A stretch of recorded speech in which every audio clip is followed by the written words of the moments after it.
Hello and welcome to today's session. Today we are looking at this essay by T.S. Eliot. It's titled Tradition and Individual Talent. It's a 1919 essay and it's considered as one of the finest works and the best known works of criticism by Eliot. Eliot, as we know, he was also a poet, and he was perhaps the best known poet of the modernist period. So there is a kind of literary modernism that we can find in his poetical works as well as in his critical works. So what makes his critical works, his criticism, very different and distinctive is the fact that there's a combination of literary modernism as well as a political conservatism.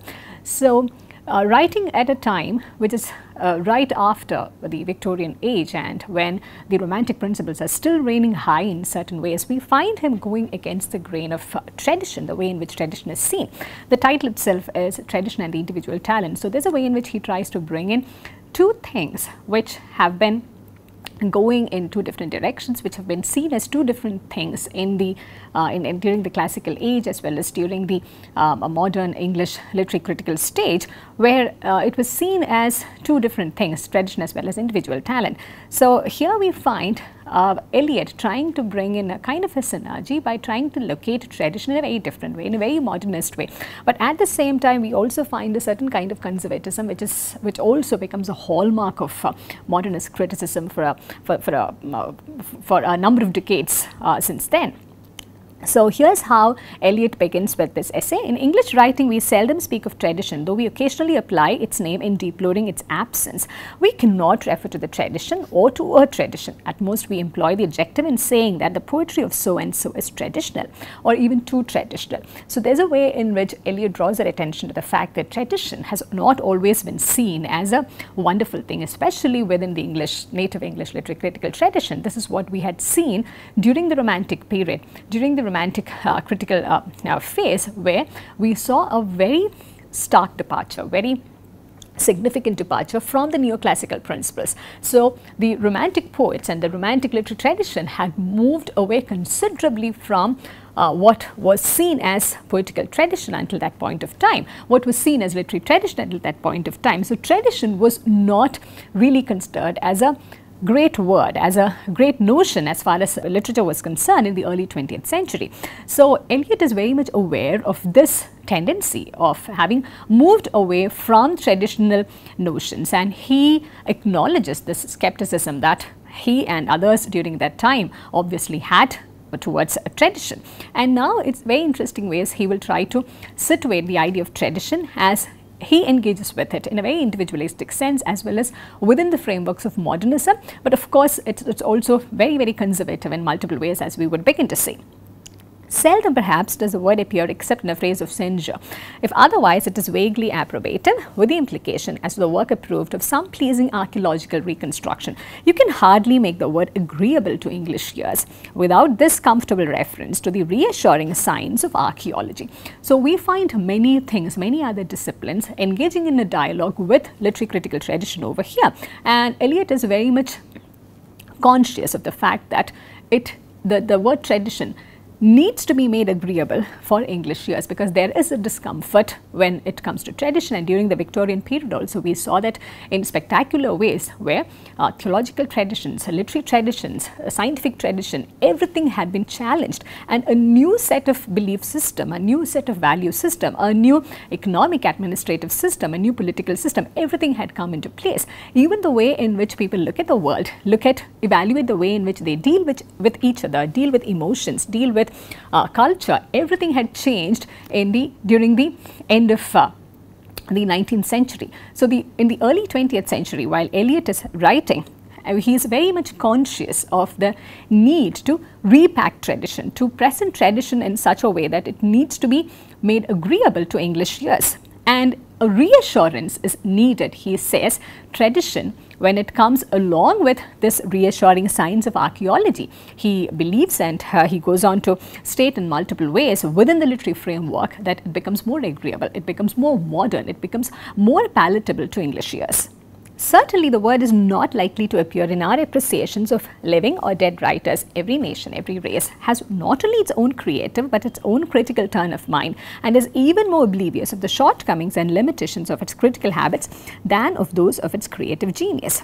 We know or think we know from the enormous mass of critical writing that has appeared in the French language, the critical method or habit of the French, we only conclude, we are such unconscious people, that the French are more critical than we, and sometimes even plume ourselves a little with the fact as if the French were the less spontaneous. Perhaps they are, but we might remind ourselves that criticism is as inevitable as breathing. Here we find a poet critic reiterating the significance of criticism, and as well as the need to believe that English criticism is sufficient enough to deal with the culture and the literature which is being produced during that age, and that we should be none the worse for articulating what passes in our minds when we read a book and feel an emotion about it, for criticizing our own minds in their work of criticism.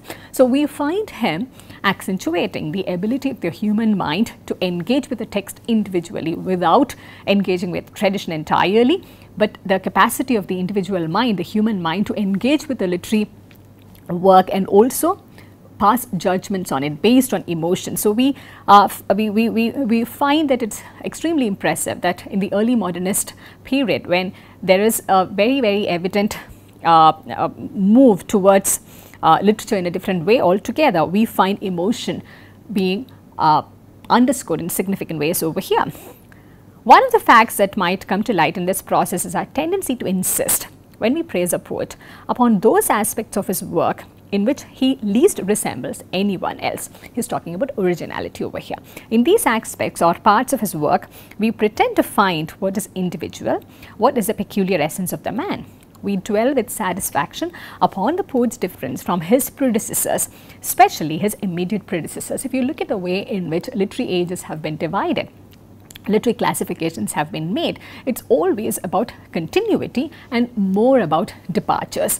The moment a writer or a certain tradition departs from the previous writers, from the previous age, we take it to be the beginning of, it signals the beginning of a different tradition altogether, different kind of era of writing altogether. So there are these transitions and departures which are very, very significant in demarcating different literary ages and also in demarcating different literary traditions at various points of time. So here we find Eliot articulating this commonsensical kind of notion which had always existed about literature and about these different classifications which have been made. And we also find him trying to focus, trying to underscore the need for a certain timelessness, a certain universality which would defy these conventions and these kind of classifications, which is what we will find in another essay of Eliot, where he brings back to significance the metaphysical poets who were never considered significant during their own lifetime or even at a later time. Johnson had coined the term metaphysical poets, and they were never considered in great regard. But Eliot, we find that he has a fine way of combining the traditional elements along with the individual talent, and that gives him specific tools to bring up and highlight and give significance, render importance to a group of poets like metaphysical poets or many other things as we would see in the course of this essay. Whereas if we approach a poet without this prejudice, we shall often find that not only the best but the most individual parts of his work may be those in which the dead poets, his ancestors, assert their immortality most vigorously. And I do not mean the impressionable period of adolescence, but the period of full maturity. So these two sentences are very loaded, I think. On the one hand, he is celebrating, he is acknowledging the significance of individual talent, but he's also saying that while we are being conscious of the departures made from one era to the other, from one literary age to the other, from one literary tradition to the other, we also need to pay attention to the continuity. The continuity becomes more important over here than the originality or the individuality of the writer himself. And he says the dead poets, the presence, the reminiscence of the dead poets may be found in these individual works, in these original works. That is how the immortality of tradition gets asserted. And he also says, he also goes on to argue that unless this continuity is seen, unless this reminiscences are noticed, the poet does not find any significance at all. Just with individual talent, just with the original creativity, the poet perhaps cannot survive within the framework of canon. That's a larger point that he is also trying to make. And this, when he talks about the impressionable period of adolescence and the period of full maturity, he has in mind the larger volume of work, the corpus of work, the body of work that we need to engage with as far as a writer is concerned. It's not just about particular individual works produced during different stages of the writer's life, but the work which, the body of work which could be seen as a culmination of his creative maturity.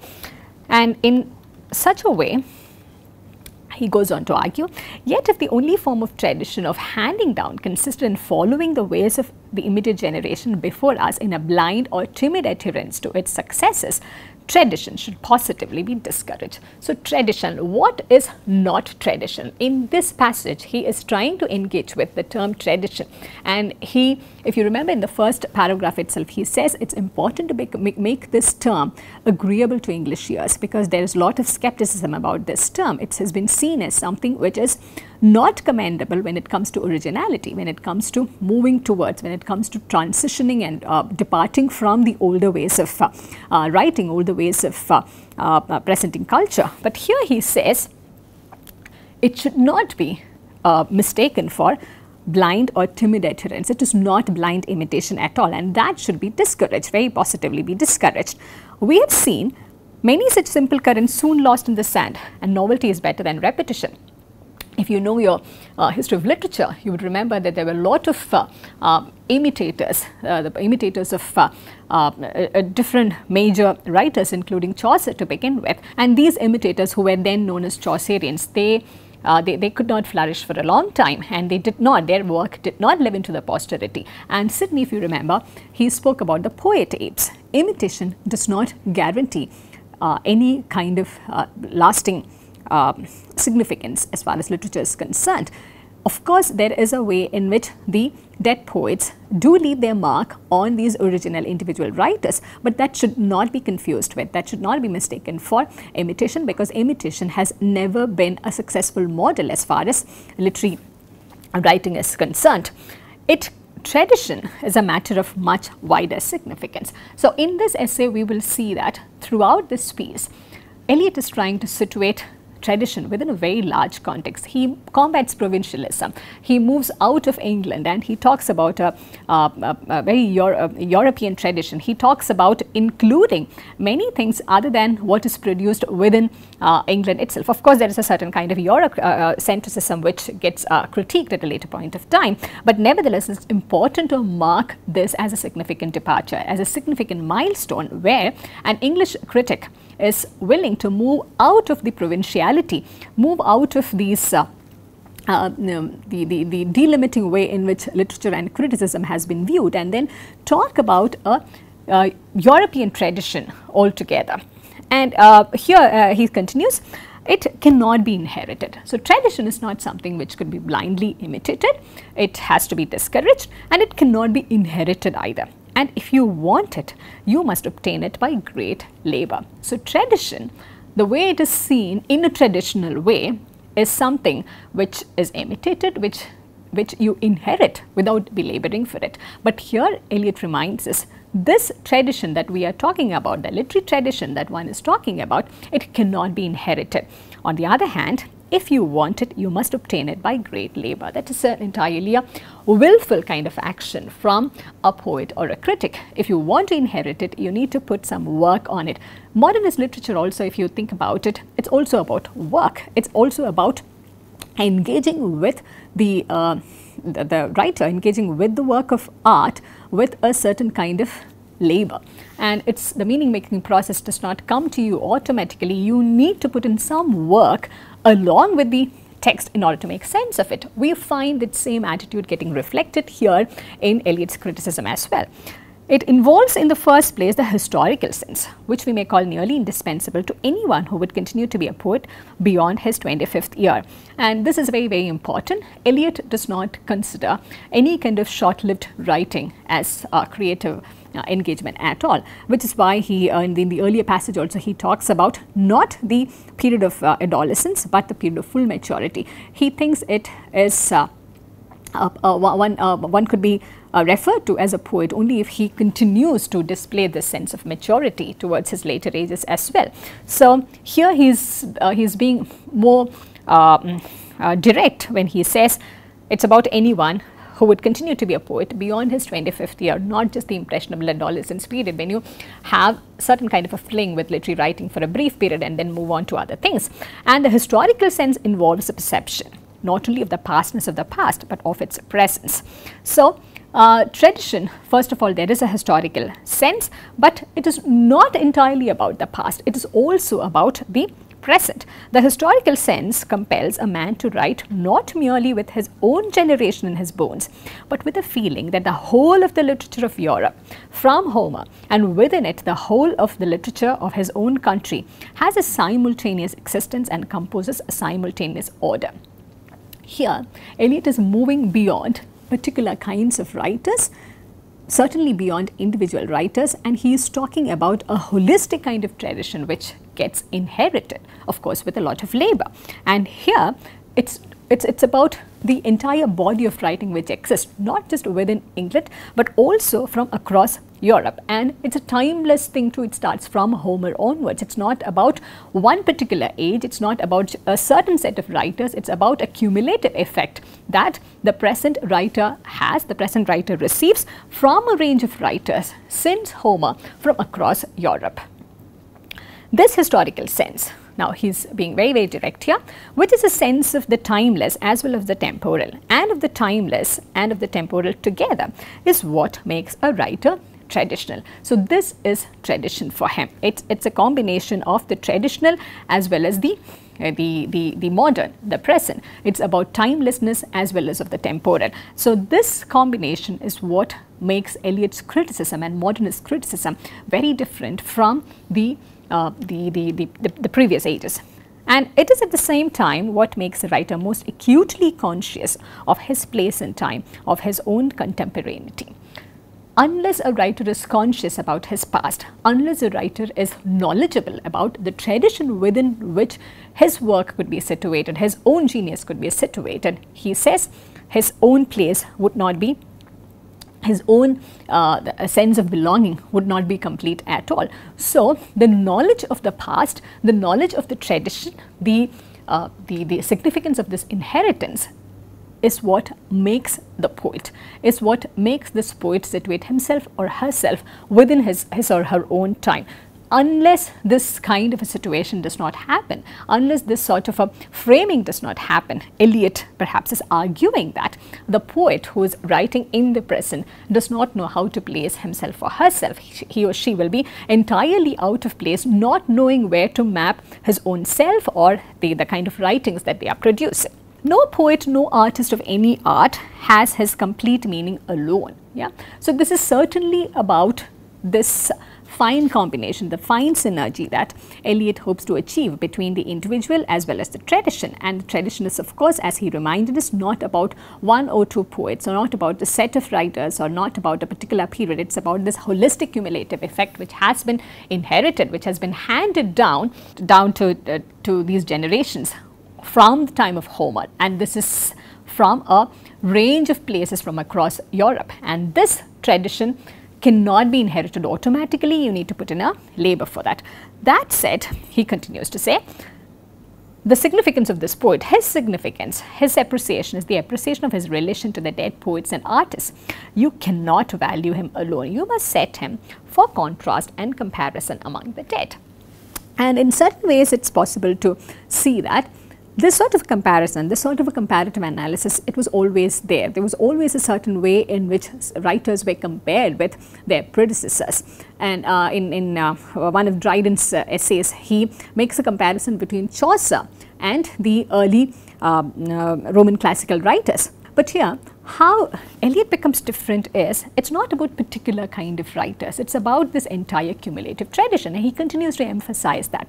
That becomes all the more evident the way in which he is not taking individual names, he is not limiting his analysis or his engagement with particular periods or writers. I mean this as a principle of aesthetic, not merely historical criticism. And the necessity that he shall conform, that he shall cohere, is not one-sided. What happens when a new work of art is created is something that happens simultaneously to all the works of art which preceded it. So, tradition, first of all, he says it's not blind imitation. Then he says it is not about an automatic kind of inheritance. You need to labor in order to get it. And thirdly, he says tradition is not something which is static. It continues to change.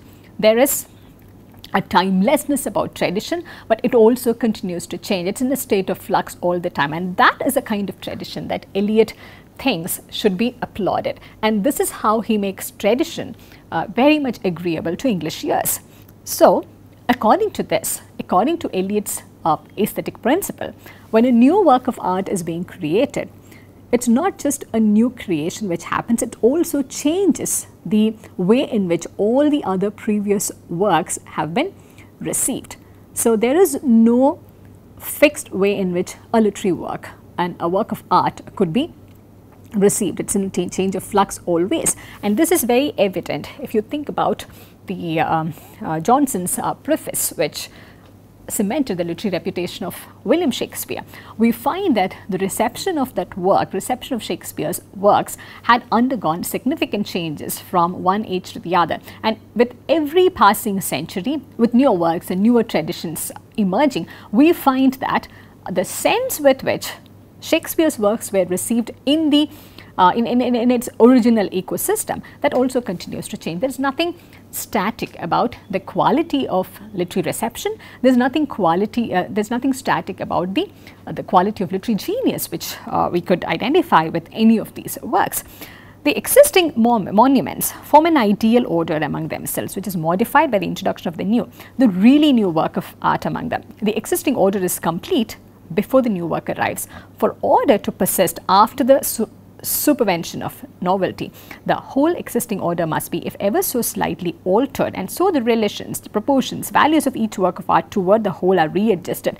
And this is conformity between the old and the new. So, when a new work is being created, when the individual artist's originality or creative genius is at work, we find that it alters everything which had gone by. The tradition itself gets altered. So, this is how tradition becomes a more agreeable kind of a word. It's not something which is fixed, it's not something which is static. It continues to change in accordance with the newer works, the really new works which are being produced. Whoever has approved this idea of order, of the form of European, of English literature, will not find it preposterous that the past should be altered by the present as much as the present is directed by the past. And the poet who is aware of this will be aware of great difficulties and responsibilities. So, here we also find another transition which is at work over here. Poetry, literature, work of art, it's not just about leisure, it's not just about pleasure, it's about hard work, it's about difficulty, it's about responsibility. So, there is a way in which literature in this modernist period, in the early 20th century, it also begins to be situated within the larger framework which includes other disciplines as well. There is a kind of very, very intelligent engagement that the literary artist demands, and this is evident in the aesthetic appreciation, in the critical appreciation that Eliot is trying to formulate as well. There's another flip side to this which Eliot is aware of, and he is also alerting the fellow poets and critics to this. In a peculiar sense, he will be aware also that he must inevitably be judged by the standards of the past. I say judged, not amputated by them, not judged to be as good as or worse or better than the dead, and certainly not judged by the canons of dead critics. It is a judgment, a comparison in which two things are measured by each other. This is very, very important. He gives a different dimension to literary judgment altogether.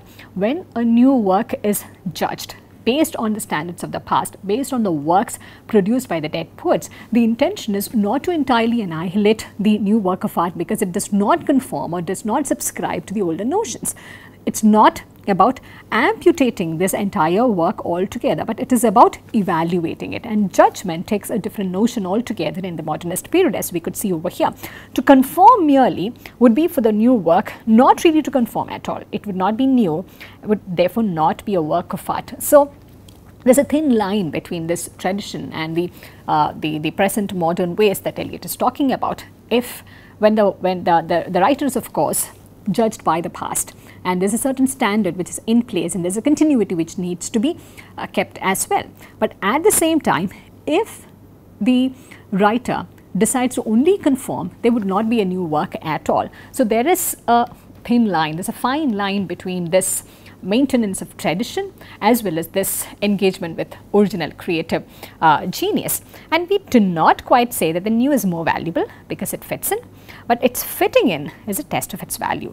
A test, it is true, which only can be slowly and cautiously applied, for we are none of us infallible judges of conformity. So this is a very delicate kind of aesthetics that Eliot is putting forward. If the new work fits in with tradition, yeah, it does not easily mean that it is the best. And in the same way, when it fits in, it's also a test of its value. So there has to be sufficient degree of originality for the work to be different, but it should also fit in within the traditional frameworks. When he says fit in, it's not entirely about conforming, it's not entirely about surrendering to the orders of the past, but it's also about ensuring a continuity without compromising on the originality.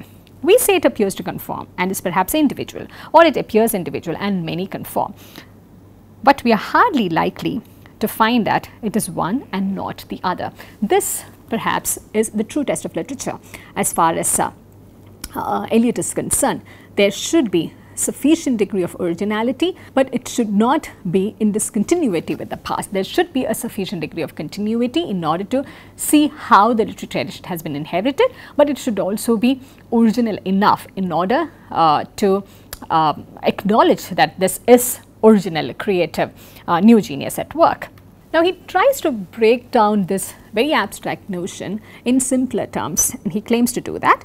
He must be aware that the poet must be aware that the mind of Europe, the mind of his own country, a mind which he learns in time to be much important than his own private mind, is a mind which changes, and that this change is a development which abandons nothing en route, which does not superannuate either Shakespeare or Homer or the rock drawing of the Magdalenian draughtsman. Yeah? So here he is placing the mind of Europe, the mind of the country, at a level slightly higher than the private mind. The private mind on its own, he is trying to argue that does not have much of a literary existence, does not have much of creative existence. Here is where the political conservatism of Eliot also comes into play. We find that he takes a very radical view, he takes a very radical path when he is exploring his literary modernism, but at the same time he remains very, very conservative in his attitude towards aesthetics, in his attitude towards creative judgment,